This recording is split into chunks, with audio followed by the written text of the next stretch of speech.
It was like the kids were. It was like the parents were gone, and as Klay Thompson said, he said we were down 2 MVPs. And when he put it that way, I was like, yeah, nicely phrased, because Andre Iguodala, Finals MVP. And by the way, what's the status of his injury? Does anybody know? Tight hamstring. I don't know what the status is. That came out of nowhere. Yeah. Geez. So we don't know if he's going to play Thursday night, huh?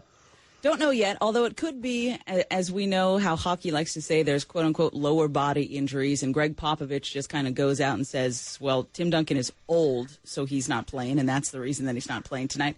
You never know. I mean, we've been complaining about LeBron and Kyle Lowry and all these other guys taking a few days off, so maybe it's not that bad. Maybe they just needed something to give Andre a few days off, because let's not forget, at the end of last year, his knees were really bothering him because he is one of the older players on the team, So I haven't heard anything serious about the hamstring. So that's all assumption on my part. But hopefully they'll be back on Thursday. And then Curry night. Is the sense that he would play Thursday. That's my guess. He would guess. play Thursday night against OKC. Don't you guys think that's why he took last night off? That they kind of looked at the schedule and said, okay, we can hopefully do this without Steph. Let's let him have 4 days off so that he can be ready to go round 2 against Oklahoma City this week. Well, at some point in the broadcast, they were saying there was an air of optimism that Steph would be okay for tomorrow. So let's hope that's true. You know, it's interesting the amount of OT games they've had at home this year.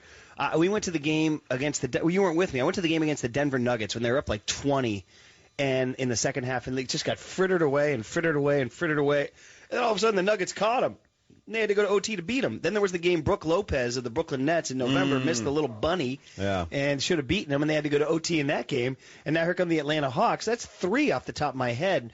3 home games where it's kind of like they just, the reason why teams don't win 72 games in a season is because you just can't win 72 games in a season. It's impossible. So those 3 games are like, those were their human games. You're going to go to OT with the Nets. You're going to go to OT with the Nuggets. You're going to go to OT with the Hawks, all at home. And they won every single one of them, man. That's the crazy thing.